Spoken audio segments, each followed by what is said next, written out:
Hey everyone, Aaron here with Elite Watersports, and today's lesson is all about hydrofoiling behind a kite. Hydrofoiling is the fastest growing side of water sports today. It is behind a kite, behind a wing, underneath the windsurfer, it's in the surf, it's in the flat water, and of course behind boats now, all right? It is super awesome, and today we're gonna get you into kiting with the hydrofoil. We're gonna go over all the bare basics and go into a little bit of detail to make your progression a little easier on those beginner stages. All right guys, so let's talk about the board, all right? This board may not be the board that you buy, but in our lesson center here at Elite Watersports, we're gonna teach you on the easiest thing we can get you on. We wanna make your life easy out there on the water and more enjoyable, more smiles, right? So we're also going to be using several different size masts depending on your background. The shorter the mast is going to be a lot easier than a nice long one that you would typically buy. Today's lesson is going to be on a 60-centimeter mast and a nice big front wing, something that's going to be able to go really super slow, but also have the acceleration that you're not going to pop out of the water as easy, okay? Now, as far as the placement on the actual board itself, back is for beginners, so we're actually going to have the foil itself as far back as possible, and what that's doing is creating lift in the back of the board, right? And as a beginner, you're going to actually naturally want to put way too much weight in the back leg, and you're going to be porpoising quite a bit, okay? We're always going to be telling you front foot. Try to get some more weight on your front foot, but to counteract that lift a bit, we can set you up for a little bit more success by moving that mast all the way back. So remember, back for beginner, okay? I don't want to get too much detail into the actual foil setup, but the longer fuselage is going to help with pitch control, all right? Let's talk about the actual straps. The straps on the actual foil, I like to have my instructors teach with 2 straps. The reason being is that if you have 1 strap, well, guess what? You're more susceptible for twisting an ankle or hurting yourself, okay? When you have 2 straps, you'll have full control of the actual board, okay? As my instructors or myself get you up and riding, okay, and more comfortable with just the feeling of the actual board, then we'll actually have you remove your back foot and put it and place it right in front of the back strap, okay? Now, as far as the gear, the kites, whatever's easiest, and what we like to do is use actual foil specific kites like the Code Zero by North, or maybe the X-Lite by Core, maybe the Boxer by Nash, or the Alpha by Ozone, all right?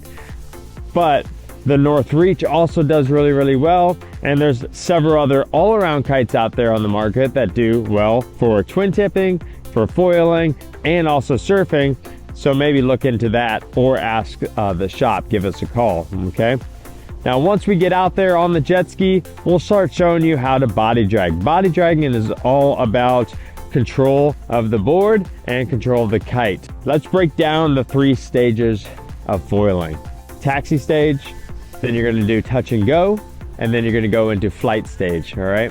The taxi stage is literally 90% of the learning. If we can get you to do the taxi stage, everything after that is going to be easy. Now, what is taxi stage? Taxi stage is going to be where that board is planted in the water and you're riding it as if it's a surfboard. There is no foil extension underneath you. It's just a fin. And that's the mentality that you need to have. The board needs to be planted in the water. And if you can't get past or get going on this actual stage, your learning curve is going to be exponentially longer, okay? Now, the next stage after that, right, is super easy if you've already mastered the actual taxi stage, okay? That's touch and go. Touch and go is going to be where you initiate going for a foil, actually lifting the foil above the water and starting to fly. But guess what? As soon as you take off, I want you to put it right back down. You're going to jam on that front leg, put all that weight through your front leg, and put it right back down onto the water. Just after that, believe it or not, the touch and go stage actually evolves, goes right into flight, because you're trying to put the foil down as hard as you can. You know that's the goal. And guess what happens? it usually doesn't, and you'll just continue to fly, and that's ultimately what we want. So join me out on the water, and I'll go into a little bit more detail on how everything works out there, and also get you up on the board for your first time. Here we are out on the sandbar. We just took that jet ski ride up, and we're right on the edge of deep water. But first, we got to learn how to manage this foil. We're going to go over a couple different things, like the rail. This is the rail on the edge of the board. We're going to be asking you to reach out and grab the rail so you can tilt the board up on its edge. Additionally, what we're going to be needing to learn is how to body drag with the board. Two different ways to body drag, and that's going to be downwind. Downwind body drag, you're just going to be holding the front strap and being able to work the kite back and forth with one hand. It takes some practice. And remember not to do any swimming with your feet. If you swim with your feet, you're gonna kick that foil. So you learn to use as much lift from the kite to keep you above the water. All right, so now what we need to do is learn how to body drag upwind. And this is super crucial. If you don't even know how to ride yet, you can actually master the body drag technique of going upwind, and you won't actually find yourself downwind anymore, okay? So this is going to be the body drag technique upwind.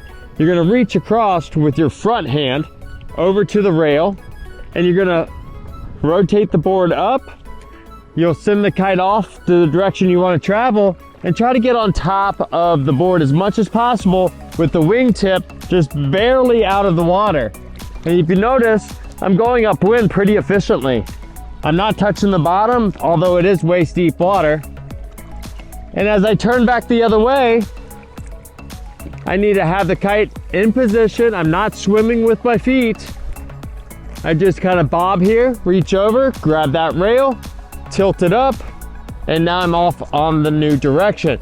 Notice my new angle. I am way upwind, just with one little tack.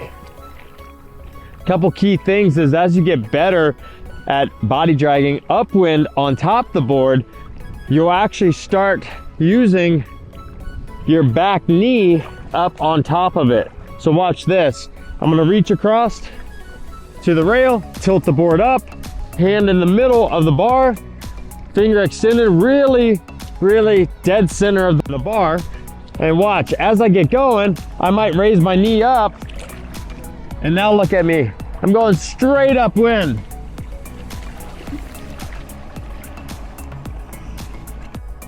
All right, so the next step, as we get into the water, we have to understand that we have to conserve our energy a bit. We don't need to swim and body drag in to get our board back. If we crash and lose the board, the actual foil itself will actually drift downwind pretty fast. So what we want to do is remember that after we crash and we get away from our board, we just kind of bob here, okay? Maybe we can body drag a little bit to the right and a little bit to the left, but guess what? That foil is gonna be right there, right next to me, pretty immediately. Now with that being said, you gotta make sure that you're aware of where that foil is at all times, where that board is at all times. It is kind of like a heat-seeking missile. If you lose contact, or if you lose the actual orientation of where that board is, just go ahead and kind of go into self-preservation mode and just kind of blocking your face, blocking your body a bit, and just look out for it. Well, after you find it, go ahead and grab it, okay? Now we are ready to ride, but we have to go over some safety first. A couple different things with the straps. What we like to say is both feet or no feet in the straps for those first steps, okay?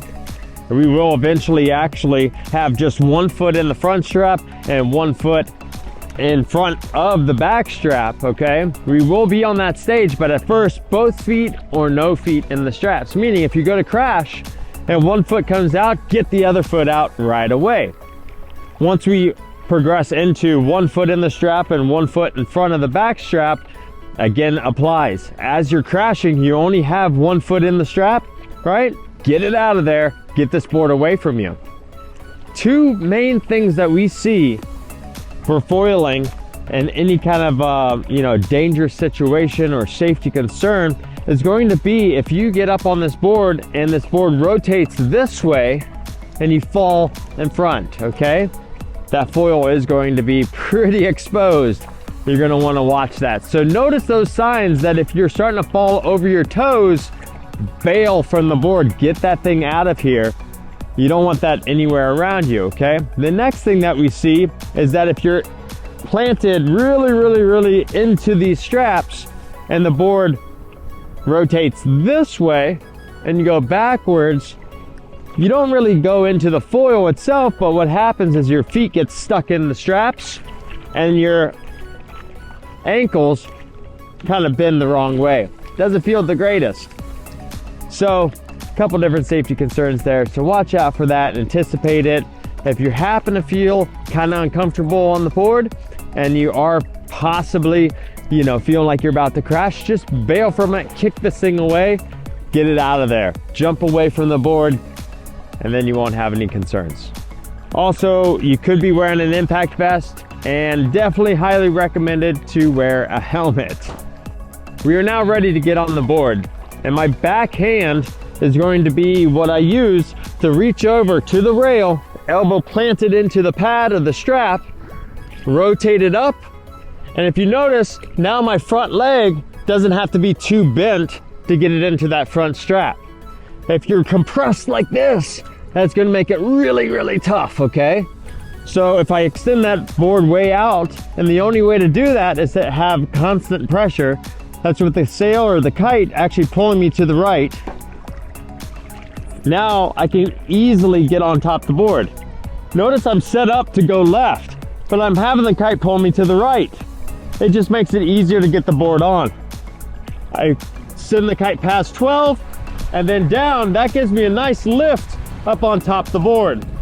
Remember, that first dive is just to get you up on top of the board. It's not supposed to be this big swooping, aggressive, send you out of the gate like a twin tip. So you're gonna have to backstep a little bit from what you're used to. Most clients come to us and we have to rework their kite skills just a tad bit and make them more efficient at getting up on their board. All right, so now we are ready for that taxi station. We're up on the board. What do we do with our body? Our body is super crucial to keep this board planted on the water. And what I mean by that is that your hips are the mass of your weight, okay? By shifting your hips forward and over top your front foot, you'll send all of your weight into your front foot, and that's what we need. We need you to keep this nose underwater. It's almost as if you're trying to pearl it, and pearling means pushing that nose so deep into the water where you'll have water starting to come over top the front of the board. If that board is up above the water, okay, that's wrong. We want it planted down into it. So shift those hips forward. It's not with your head. Don't shift your head forward. Shift your hips forward, okay? Plant that board into the water. Be up on top of it with the board almost flat. If you're applying so much edge, what ends up happening is two different things. You either stop right away or you generate way too much power and you'll end up actually flying, which ends in a crash, most likely.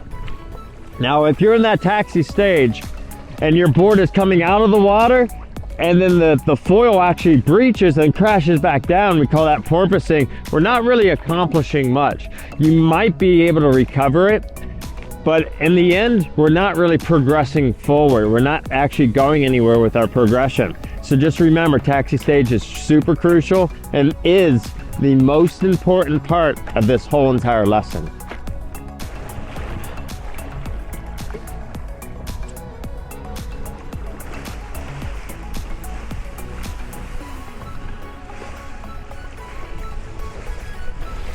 Hips forward, hips forward.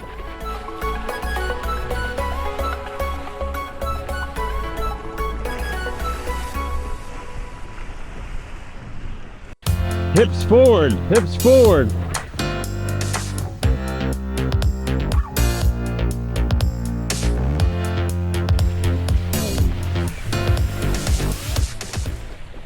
The things that we see from time to time is when when the student actually gets up on the board, they don't apply enough angle upwind. And I'm not saying edge upwind, I'm saying pointing this nose into the breeze. What ends up happening is they go crosswind or slightly downwind, and the board actually becomes pretty unstable. So you might hear us constantly remind you of, after you're taxiing, to go upwind, upwind, upwind, okay? So you're gonna be rotating your hips into the breeze so that the nose actually starts to point up a little bit, okay? If you aim this nose too low downwind, what ends up happening is you're falling forward. You'll actually end up in a crash. Notice my foot's in the back strap right now, and that's causing me to want to fly pretty easily. If I bring my foot forward in front of the back strap, that's going to allow you to get a lot more weight on that front leg and really plant the board in the water. Now it's a nice easy taxi stage. All right, here's that whole touch and go stage. That's going to be going through the water, and then when you're ready to fly, just put some weight on your back foot for a split second, kind of doing like a little ollie, and then put it right back down. Okay, so if your touch and go stage looks like this, where you're breaching and coming back down, that's wrong. Okay, so if your taxi stage looks anything remotely like this, where you're breaching, back up a little bit, get that front foot in the front strap, and just go back in the taxi stage. All right, now we are ready to go for our first longer flights. And believe it or not, you've already started to do it, right? And what it really is just a touch and go, where you initiate the flight and just kind of hold it just a little bit longer every time, and then set it back down.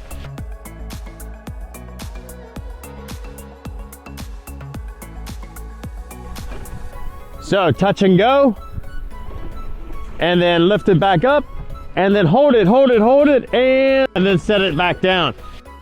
Okay, here we are, just enjoying the flight now.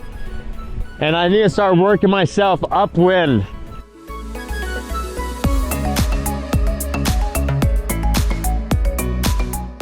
The hardest part of this whole entire process is not just about riding, it's about actually going downwind. It's super easy to go upwind, it's hard to go downwind.